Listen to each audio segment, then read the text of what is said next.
Hello everyone, welcome back to my YouTube channel. हम कर रहे थे history, ancient history of India, और हमने इसमें हड़प्पा सभ्यता के चैप्टर को कंप्लीट कर लिया था। आज हम शुरू करेंगे वैदिक पीरियड यानी कि वैदिक काल।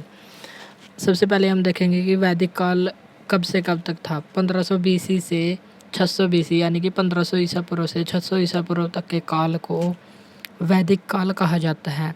और इस काल को भी दो भागों में बांटा गया है। 1500 ईसा पूर्व से 1000 ईसा पूर्व तक ऋग्वैदिक काल और 1000 ईसा पूर्व से 600 ईसा पूर्व तक उत्तर वैदिक काल। वैदिक शब्द की उत्पत्ति वेद से हुई है, और जिसका अर्थ है ज्ञान।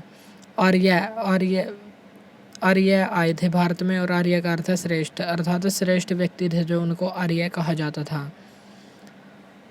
ऋग्वैदिक काल में भारत सबसे प्राचीनतम वेद ऋग्वेद की रचना हुई थी, लेकिन उत्तर वैदिक काल में जो अन्य 3 वेद हैं, सामवेद, यजुर्वेद और अथर्ववेद, इनकी रचना हुई थी। तो हमें ये ध्यान रखना होगा कि सबसे प्राचीनतम वेद कौन सा है, ऋग्वेद, और जिसकी रचना किस काल में हुई, ऋग्वैदिक काल में। और ऋग्वैदिक काल कब से कब तक है, 1500 ईसा पूर्व से 1500 ईसा पूर्व से 1000 ईसा पूर्व तक। 500 सालों का समय कौन सा है, ऋग्वैदिक काल। और जो 400 साल का समय रह गया 1000 ईसा पूर्व से 600 ईसा पूर्व तक, इसमें 3 अन्य वेदों की रचना हुई। और सबसे नवीनतम वेद कौन सा कहलाता है, अथर्ववेद, और सबसे प्राचीनतम ऋग्वेद। नेक्स्ट है प्रसिद्ध ग्रंथ। प्रसिद्ध ग्रंथ कौन कौन से हैं, रामायण और महाभारत। रामायण की रचना किसने की, वाल्मीकि ने, और महाभारत की रचना किसने की, वेद व्यास ने। और इनका रचना काल कब माना जाता है, उत्तर वैदिक काल। उत्तर वैदिक काल में ही सामवेद, यजुर्वेद, अथर्ववेद और रामायण और महाभारत की रचना हुई। रामायण के रचनाकार कौन है, वाल्मीकि। महाभारत के रचनाकार वेद व्यास। रामायण में कुल कितने श्लोक थे, 24,000। और महाभारत में कुल कितने श्लोक थे, 1,00,000 श्लोक थे। इनका हमें केवल रचना काल ही मिला है। यह घटना कब हुई थी, यह काल हमें अब तक नहीं मिला है, इसलिए इनका घटना काल उपलब्ध नहीं है। प्रसिद्ध ग्रंथ थे रामायण और महाभारत। चलिए तो हम आगे चलते हैं।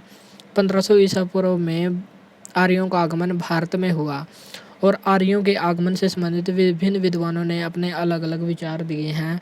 कुछ विद्वानों के अनुसार आर्य कहीं और से आए थे, कुछ के अनुसार आर्य मध्य एशिया से आए थे, कुछ के अनुसार उत्तरी ध्रुव से आए थे, कोई कहता है तिब्बत से आए थे। चलिए तो हम उनके विचारों को देख लेते हैं। एक प्रसिद्ध वैज्ञानिक है मैक्स मूलर। इनके अनुसार आर्यों का आगमन मध्य एशिया से हुआ। मध्य एशिया कौन सा स्थान है, जो वर्तमान में कजाकिस्तान, उज्बेकिस्तान, तजाकिस्तान, किर्गिस्तान और तुर्कमेनिस्तान है। इन देशों का जो क्षेत्र है उसको मध्य एशिया के नाम से जाना जाता है। और मैक्स मूलर का मत था कि जो आर्य हैं वो मध्य एशिया से भारत आए, और सबसे वैध मत भी यही माना जाता है। यदि एग्जाम में पूछा गया तो पूछा जाएगा कि आर्य कहाँ से आए थे, तो हमें आंसर देना है मध्य एशिया से। यदि पूछे कि मैक्स मूलर के अनुसार आर्य कहाँ से आए थे, तो भी हम आंसर देंगे मध्य एशिया से। नेक्स्ट विद्वान है बाल गंगाधर तिलक। बाल गंगाधर तिलक के अनुसार आर्य उत्तरी ध्रुव से आए थे। यह इतना वैध मत नहीं माना जाता। दयानंद सरस्वती के अनुसार आर्य तिब्बत से आए थे, और हिटलर के अनुसार जर्मनी से आए थे। इन विद्वानों ने अपने अपने विचार दिए हैं। तो हम अब देख लेते हैं भारत में आर्यों के साम्राज्य का विस्तार।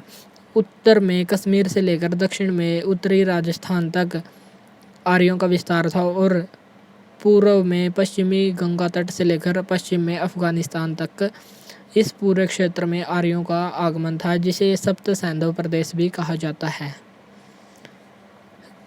वैदिक सभ्यता को द्वितीय प्राचीनतम सभ्यता कहा जाता है। और पहली प्राचीनतम सभ्यता कौन सी है, हड़प्पा सभ्यता। हड़प्पा सभ्यता भारत की सबसे प्राचीन सभ्यता है। और हड़प्पा सभ्यता कैसी सभ्यता थी, नगरीय सभ्यता। लेकिन जो भारत की द्वितीय प्राचीनतम सभ्यता है, वैदिक सभ्यता, यह ग्रामीण सभ्यता थी, और हड़प्पा सभ्यता नगरीय सभ्यता थी। यही इन दोनों में महत्वपूर्ण अंतर है। वैदिक सभ्यता तो ग्रामीण सभ्यता थी, लेकिन हड़प्पा सभ्यता एक नगरीय सभ्यता थी। नेक्स्ट है ऋग्वेद में सबसे ज़्यादा। अब हम देख लेते हैं ऋग्वेद से संबंधित कुछ महत्वपूर्ण प्रश्न, जैसे इसमें कितने भेद थे, इसके कितने सूक्त थे, भाग थे। चलिए तो हम देखते हैं ऋग्वेद में सबसे ज़्यादा बार इस्तेमाल किया गया शब्द कौन सा है। ऐसा शब्द जो ऋग्वेद में बार बार इस्तेमाल किया गया, सर्वाधिक बार इस्तेमाल किया गया, वह शब्द है पिता। और कितनी बार इस्तेमाल किया गया? 335 बार। वैदिक सभ्यता के परिवार कैसे होते थे? पितृसत्तात्मक, अर्थात परिवार का मुखिया पिता होता था, यानी कि पुरुष। कृषि योग्य भूमि को क्या कहते थे? उर्वरा। जो वैदिक काल में कृषि योग्य भूमि थी उसको कहते थे उर्वरा। और वैदिक सभ्यता के स्रोत हमें कहाँ कहाँ से मिले हैं? वैदिक साहित्य, वेद, ब्राह्मण ग्रंथ और उपनिषद, आरण्यक। इन सभी से हमें वैदिक सभ्यता के बारे में जानकारी मिली है। स्रोत का मतलब है जानकारी का सोर्स क्या है। वैदिक साहित्य, और वैदिक साहित्य में क्या क्या शामिल है? वेद, ब्राह्मण ग्रंथ, उपनिषद, आरण्यक।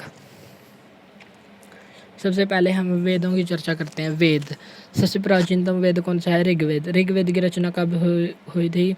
1500 ईसा पूर्व से 1000 ईसा पूर्व के बीच इसकी रचना हुई थी। यह प्राचीनतम वेद कहलाता है। सभी वेद, जितने भी 4 वेद हैं, उन सब में प्राचीन कौन सा है? ऋग्वेद। ऋग्वेद में कितने मंडल हैं? 10 मंडल हैं, 1028 सूक्त और 10,462 मंत्र हैं। तो कभी कभी क्वेश्चन पूछा जाता है कि ऋग्वेद में मंत्रों की कुल संख्या कितनी है? 10,462 हमारा उत्तर हो जाएगा। यदि पूछा जाए कि ऋग्वेद में कितने मंडल हैं, तो आंसर आएगा 10। यदि पूछा जाए ऋग्वेद में सूक्त कितने हैं? 1028। ये जो सूक्त हैं उसमें विभिन्न देवताओं की स्तुति से संबंधित मंत्र वर्णन किए गए हैं। और मंडलों से संबंधित भी कुछ प्रश्न पूछे जाते हैं, जैसे प्राचीनतम मंडल कौन कौन से थे? जो मंडल 2 से लेकर 7 तक, 2, 3, 4, 5, 6 और 7, ये मंडल सबसे प्राचीन थे। और सबसे नवीनतम मंडल कौन सा था? पहला और 10वां। सबसे प्राचीनतम पूछे तो 2 से 7वें तक, और नवीनतम पूछे तो 1 और 10वां। सभी मंडलों का संकलन उत्तर वैदिक काल में वेद व्यास के द्वारा किया गया। यदि पूछा जाए कि ऋग्वेद की रचना कब हुई? ऋग्वेद की रचना तो 1500 ईसा पूर्व से 1000 ईसा पूर्व, यानी कि पूर्व वैदिक काल, ये ऋग्वैदिक काल में हुई थी। लेकिन इसका संकलन कब हुआ था? उत्तर वैदिक काल में वेद व्यास के द्वारा किया गया था। यदि पूछा जाए कि ऋग्वेद के सभी मंडलों का संकलन कब हुआ, तो आंसर आएगा उत्तर वैदिक काल। और उत्तर वैदिक काल का समय क्या है? 1000 ईसा पूर्व से 600 ईसा पूर्व तक के काल को उत्तर वैदिक काल कहा जाता है। नेक्स्ट है, वह व्यक्ति जो ऋग्वेद के मंत्रों का उच्चारण करता था उसे क्या कहते थे? होत्री या होता। जो ऋग्वेद के मंत्रों का उच्चारण करता था, बार जोर जोर से आवाज़ करता था, उनको पढ़ता था, गाता था, तो उसको क्या कहते थे? होत्री या होता। जैसे गीत गाने वाले को गायक कहते हैं, वैसे ही ऋग्वेद के मंत्रों का उच्चारण करने वाले का होत्री या होता कहते थे। ब्राह्मण ग्रंथ का मतलब क्या है? जो वेद कठिन संस्कृत भाषा में लिखे हुए थे, उन वेदों की सरल व्याख्या ही ब्राह्मण ग्रंथ कहलाती है। ऋग्वेद के भी ब्राह्मण ग्रंथ हैं। जैसे ऋग्वेद की 10,462 मंत्र थे, वो संस्कृत भाषा में लिखे हुए थे, उनको आसान करके साधारण लैंग्वेज में लिखा गया। और ऋग्वेद के 2 ब्राह्मण ग्रंथ हैं। कौन कौन से हैं? ऐत्रेय और कौशितकी। ऐत्रेय और कौशितकी 2 ब्राह्मण ग्रंथ हैं। तो क्वेश्चन पूछा जाता है कि ऋग्वेद के कितने ब्राह्मण ग्रंथ हैं, तो आंसर आएगा 2। और कौन कौन से? ऐत्रेय और कौशितकी। ऐत्रेय और कौशितकी 2 ब्राह्मण ग्रंथ ऋग्वेद के। ऋग्वेद में सूक्त कितने हैं?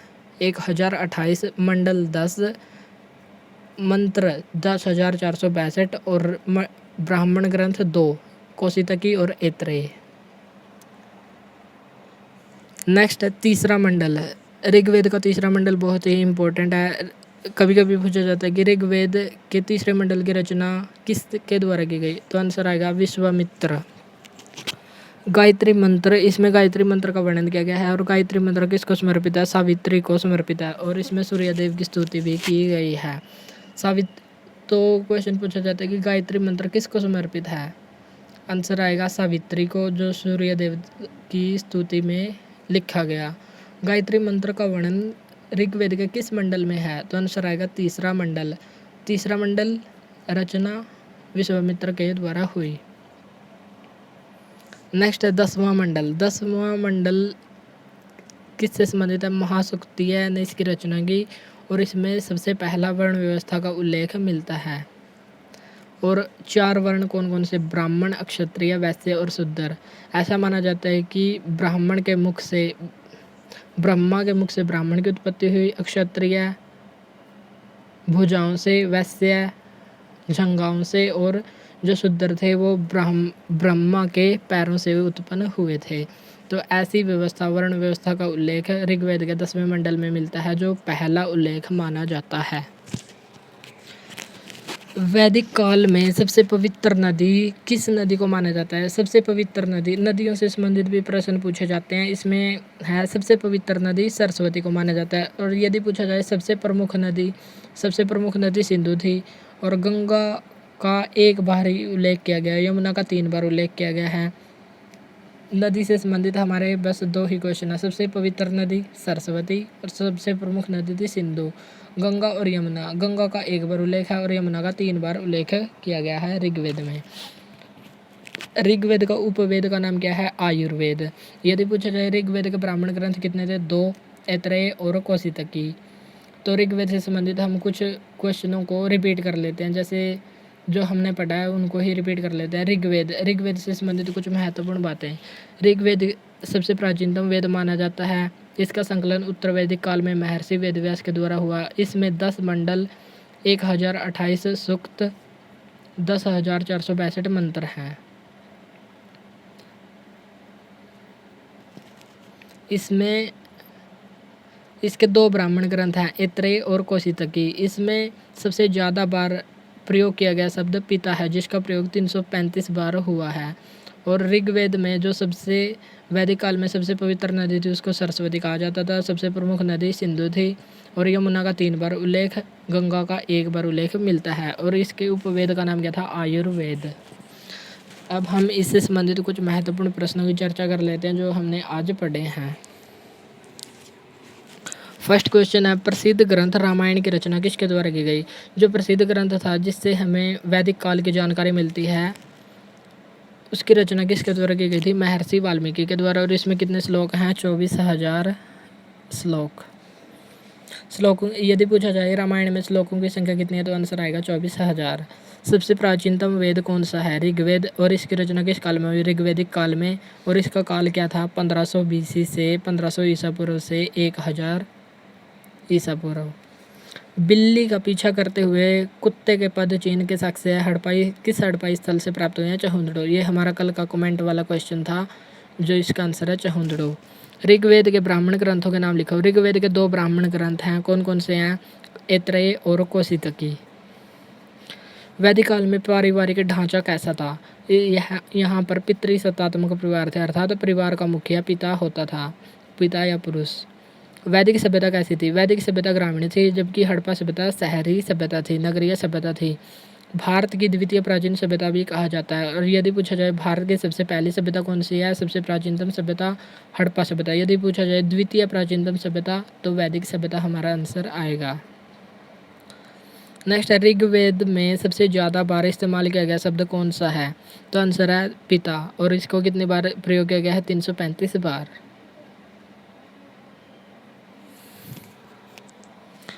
वैदिक काल की सबसे प्रमुख नदी कौन सी थी? यदि पूछा जाए सबसे प्रमुख नदी, तो आंसर आएगा सिंधु। यदि पवित्र पूछा जाए, पवित्र थी सरस्वती नदी।